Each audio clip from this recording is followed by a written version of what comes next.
think we'll be able to get them all done by 2:30. Yeah, I'm not worried. Okay, cool. You good? We're good. We're good. We're on. We're golden. I actually went ahead and just started it because otherwise it'll go to sleep. So anytime you're ready to start, we're. Well, good morning. I'm going to start even though it says 10:29. And welcome to Coffee Pot Conversations,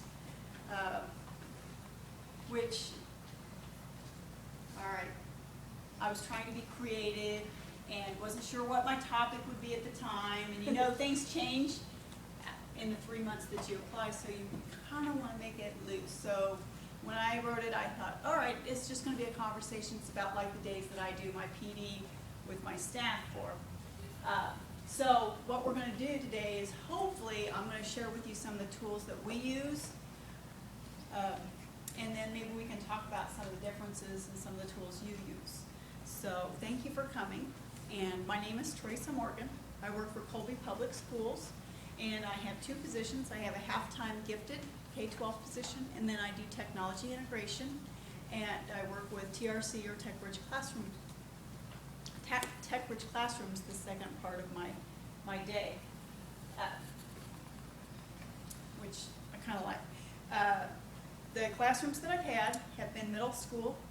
This year I'll have a third grade for their second year. They get into the program for 2 years. I have a second grade, sixth grade language arts. Then I'm going over to high school next year for 4 more teachers, which would be one math teacher, science teacher, social studies, and language arts. So we're going to start branching out over to the high school. And the first tool maybe that I'm going to show you or I'm going to share with you is I'm going to use Dosery today, which is my remote access,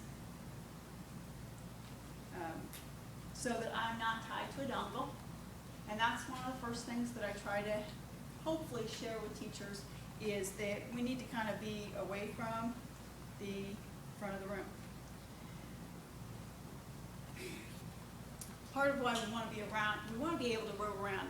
We went in and installed interactive whiteboards, and the teachers were like, well, you've been training us and sharing with us that we need to be able to move around the classrooms, that the kids don't like lecture anymore, and what do? You go and install an interactive whiteboard. Well, it comes with a slate. It also comes with apps that you can maneuver around and walk around the classroom. And I won't spin around because I'm tied to the swivel today, which is another good tool to have in your classroom. If you're going to do any kind of digital recording with students, this kind of takes out some of the shakiness or some of the extra helpers you might have to have in video production with the kiddos. The other thing I'm going to share with you, and you can kind of see it, I should probably dim the lights. It came down here this morning and it wasn't quite as bright. But I use Tagxito for this, where you can upload your own pictures to get your own shape for your word clouds, which you probably will know already. And then I'm going to show you another one later on too. But the teachers all like for me to play with Colby Eagles quite a bit. Oops. And since this was Coffee Pot Conversations, come on, little delay. There we go. Ah. Yeah, you do have to use this. Coffee beans, not actually beans, but they're the seed of a cherry from coffee tree. So I went in there and tried to make my coffee connections. And I've got my tea, I'm not a coffee drinker. But I've got different mugs because everything comes different shapes and sizes. So I was trying to still make that connection here, folks. And this is my favorite new book, which I'll probably share a little bit later on. But it's just a book, or it's books. It's hilarious. And they have a school-appropriate version, too, by the way.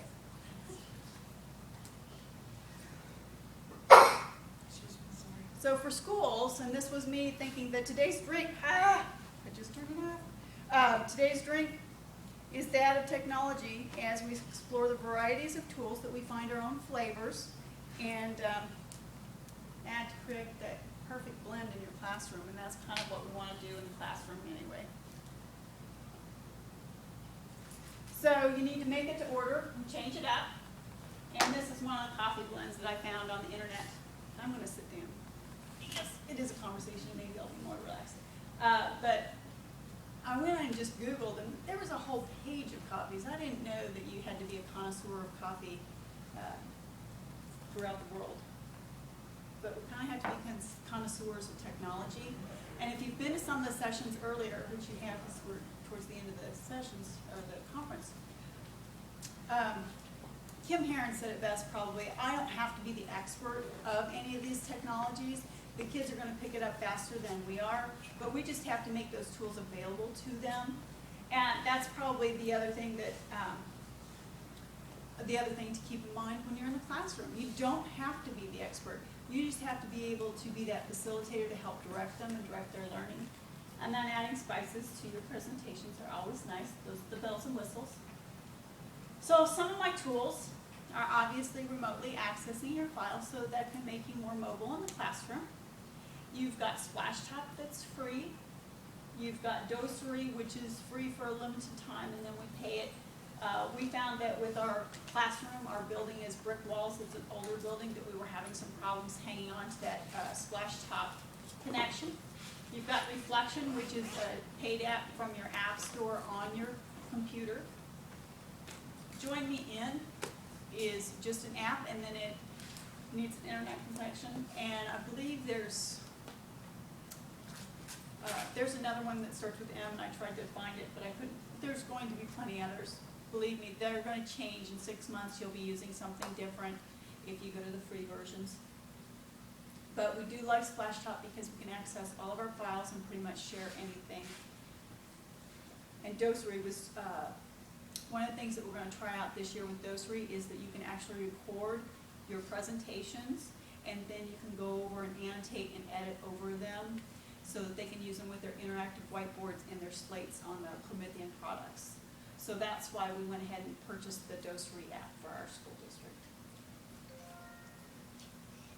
Did you slideshow somewhere? I am actually going to, I want to check and see if they're going to post them, but then I'm going to, I've got an email account open, or I've got my email open so that I can email out the slides. I'll tell you, I did not originally plan to use a PowerPoint. I had loftier goals, and things didn't work out. So, I just love the content. I had the presentation in about 5 different formats right now. Okay, well, I didn't talk about that one. Sorry. Tagul.com, Tagul.com. This makes word clouds that are interactive. And I'm going to show you here in a little bit. You can actually go click on where it says Blogster, and it'll take you to the search tool in Google of Blogster and the accounts that you can file, Prezi or video, and it's going to take you to direct links. I didn't specifically tie it to like my account direct links because I wanted to use it for you to get to the home page to start your accounts. So I'll show you that here in a minute. Edmodo for blogging, and that's something that you've probably already heard about or already using. But the thing with Edmodo is that the kids aren't required to have a email account. They get a code and you basically invite them in. When you invite students in and it says, I'm a student, it gives them a parental code so that you can actually give the parents a code so that they can peep in and see what this blog is all about. With Edmodo, you can create polls, quizzes, you can embed Google Docs, you can embed videos, you can embed the Blogster if they end up doing posters, and we've really liked it in the schools. They're getting ready to release apps so that you can start playing games or doing some spelling city, vocabulary city. You can actually do some math games in Edmodo and track their time and their scores and things like that all within Edmodo. The nice thing that we like about Edmodo is if you're teaching 5 sections of math, you can have hour 1, 2, 3, 4, and 5. You move the kids in and out. Say they switch classrooms, you can move them around into the groups. So then they're blogging about their content and talking about it, and that works with Common Core. And I'll say this, with the math classroom, one of our things that we had identified was that they were testing poorly on word problems. So the first thing we did when we set up the Edmodo is we asked the 6th graders to write a word problem.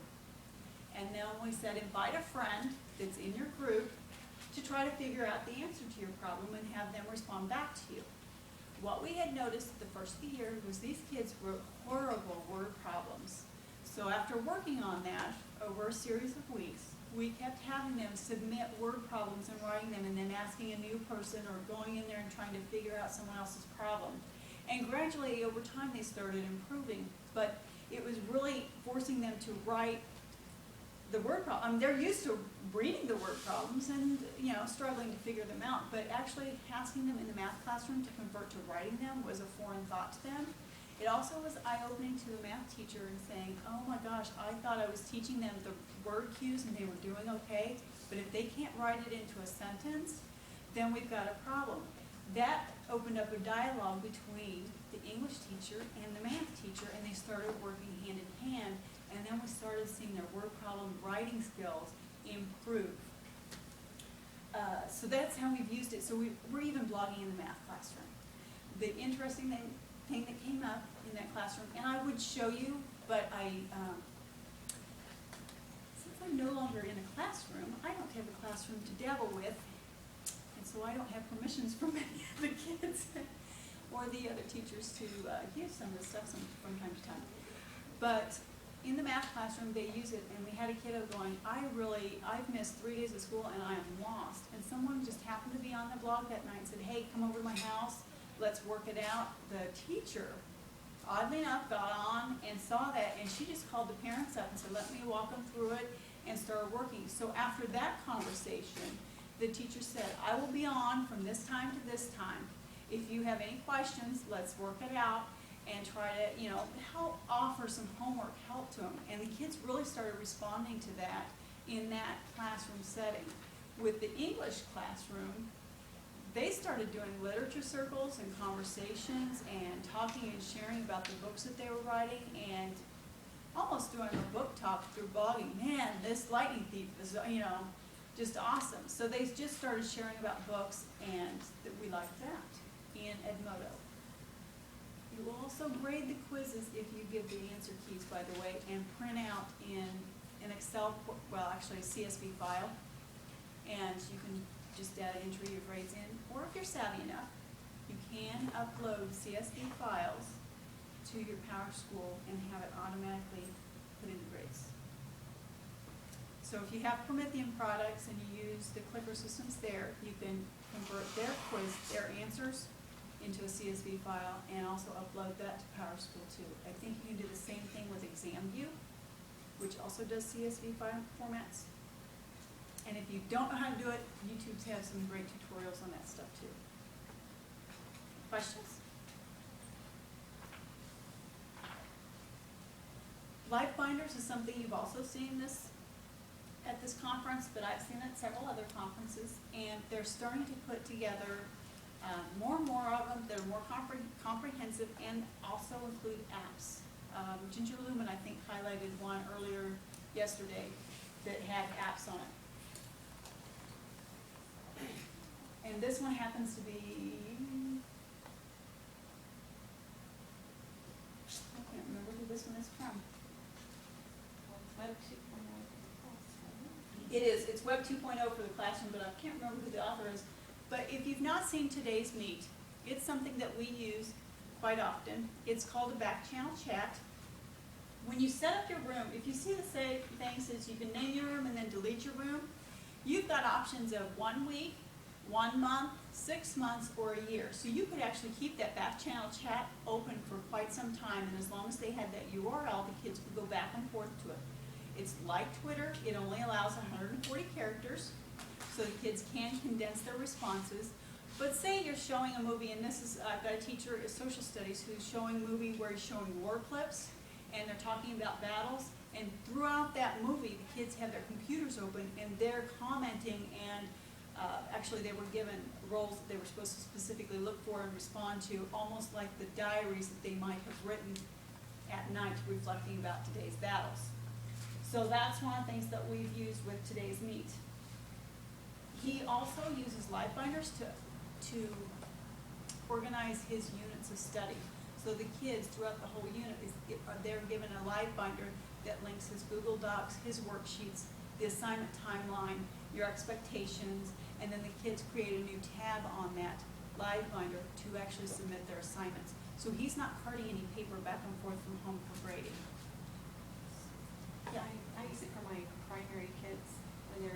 supposed to do independent research, and I'll put a tab for their name, and then the links where they can start the research, so they don't have to.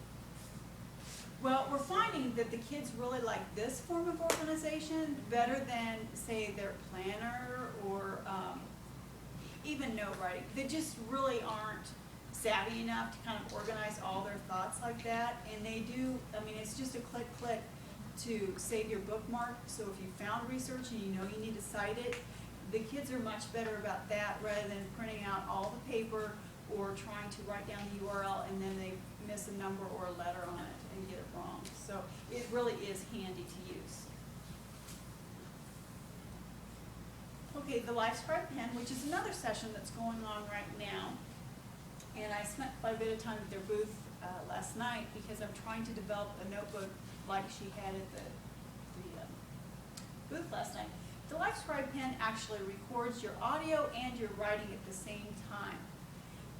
The neat thing about that is you don't have to have a certain program other than an Adobe,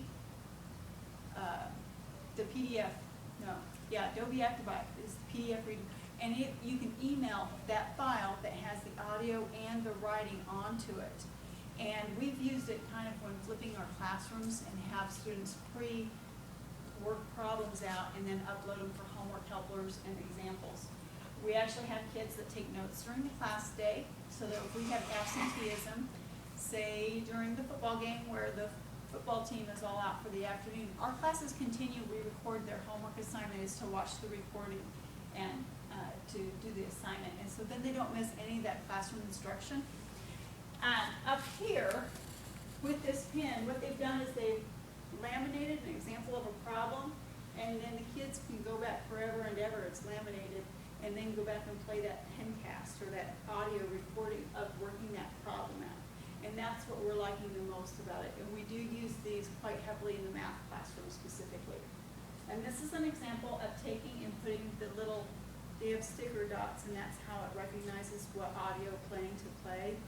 And they put dots all over here in the parts of the brain so that the kids can work on their science, which I thought was very neat.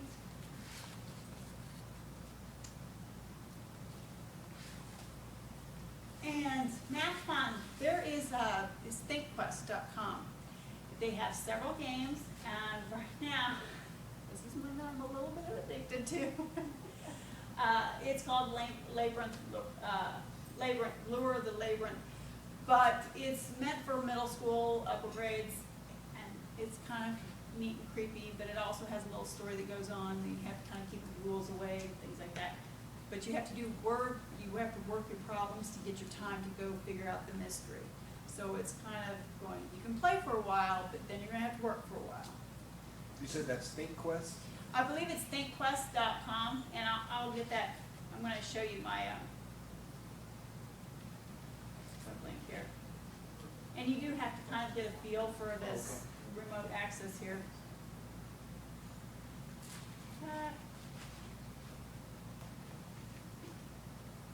Oh my goodness. All right.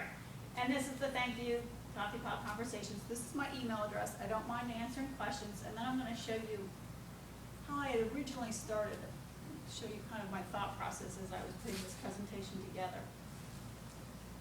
And log out. Go over to my computer. And turn that off. Put my chair here. When I started my thought process, I started with pages in putting together how I was going to do this. And I do teach the kids this because they're such poor note takers. I go, let's get pages or a pretty web page, and we're going to start dumping things in here and then move it around and get it to where you like it, and then you can start putting together your presentation. So I do kind of model what I put together. I thought about Wordle, put that together, and then I found this tag URL, which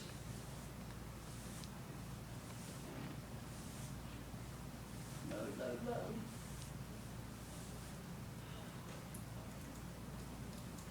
Let's see.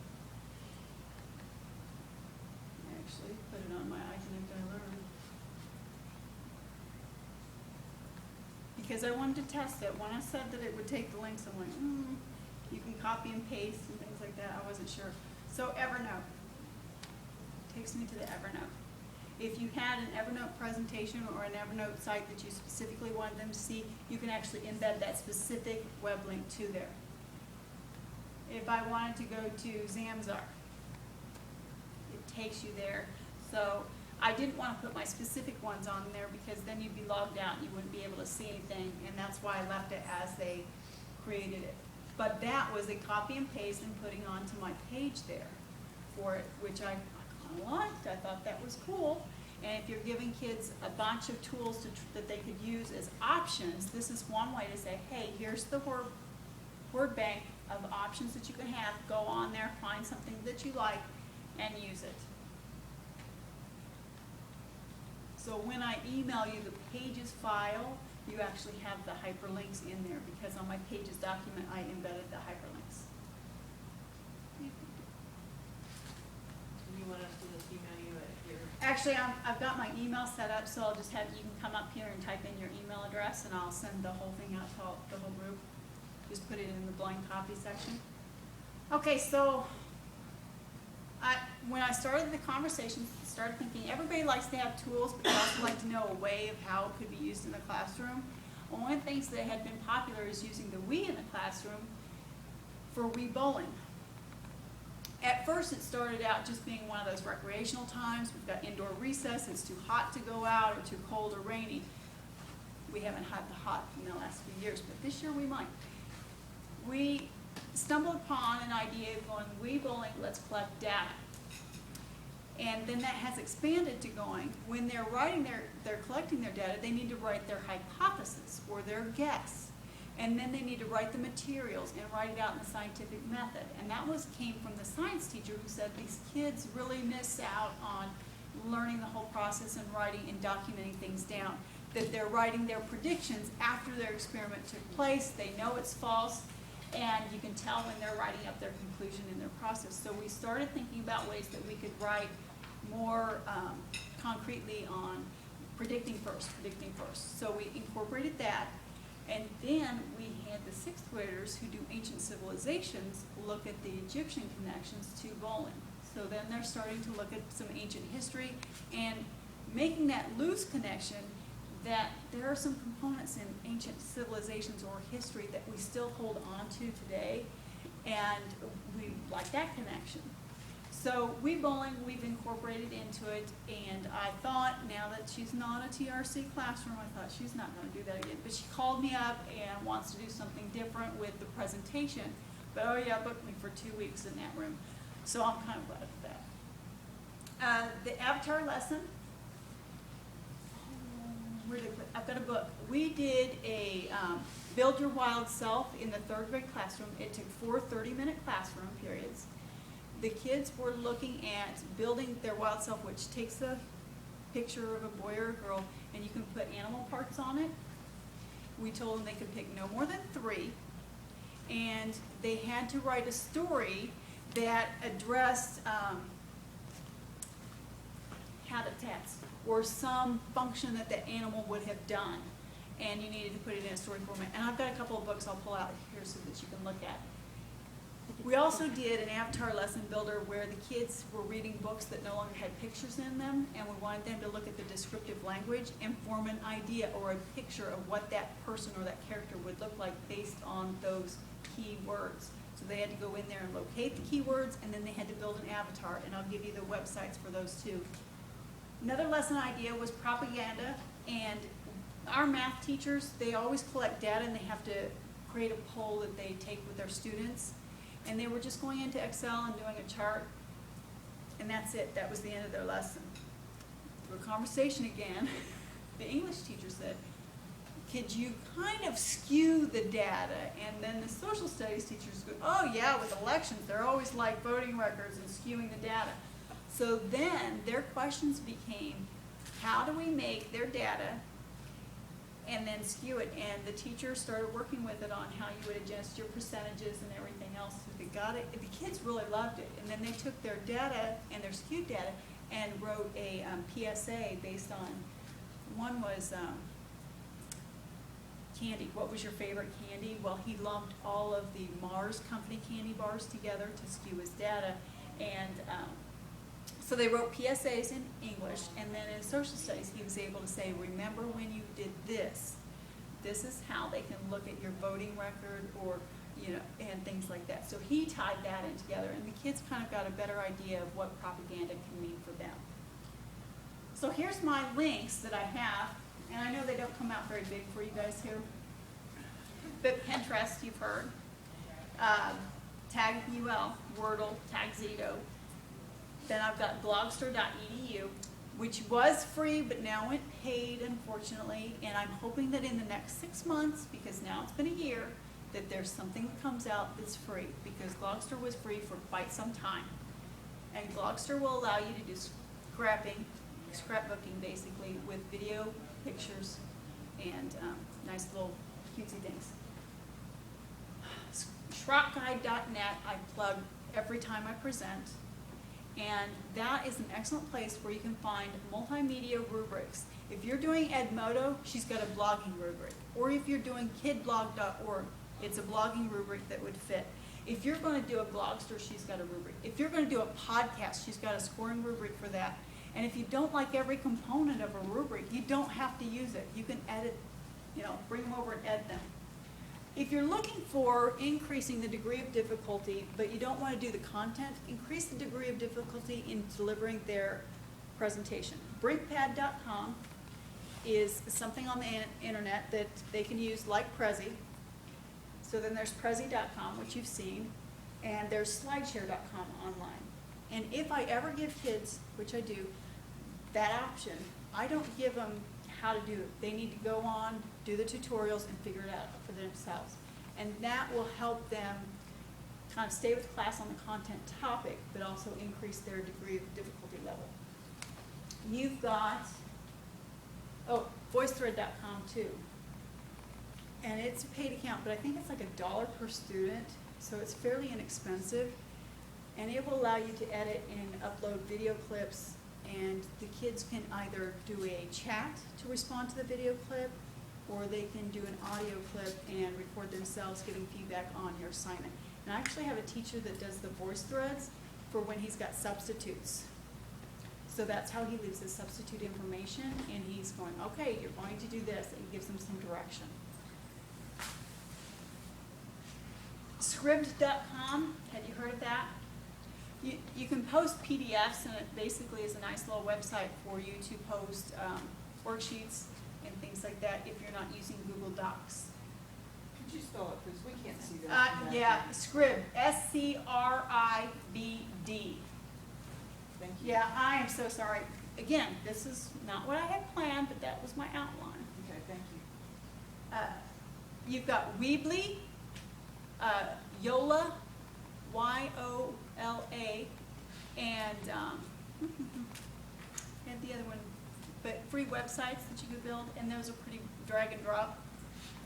We use Voki, and then I've got the avatar, and I won't read that one out because it actually is,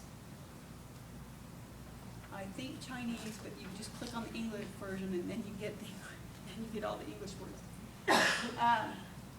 And then you heard blabberize.com be mentioned yesterday, or some of you did. TeachersPayTeachers.com is a great place to get ideas, particularly when we're converting over to Common Core at this point. And for $1, sometimes free, you can get really neat ideas from them. And one of the things that I pulled off free last year was a poster of 75 ways to say good job. And it was QR codes, so the kids could take my iTouch and go over there and just scan, going, okay, go pick your kudos, and they'd go over there and scan, oh, wonderful day, you know, and it just neat little things.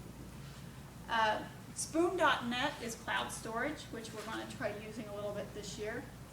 And it's thinkport.org, that game, the math game, thinkport.org.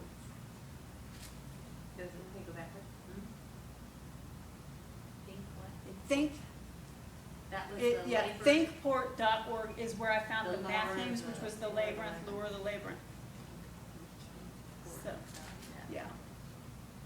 And if you don't have pages on your computer, I actually also saved it as a Word document. so that when you come up here and do the email, or type in your email address, it'll go in Word and Pages, so you get both. Okay? Thinkport.net. We are, and I should have planned less so that you guys could have talked and shared, so I'm really sorry. You eased my nerves, so thank you very much. There you go, free to email. And I'm gonna stop this, though, it won't catch you all bending over an email. We appreciate that. You do appreciate that, really? It was thinkport.org. Thank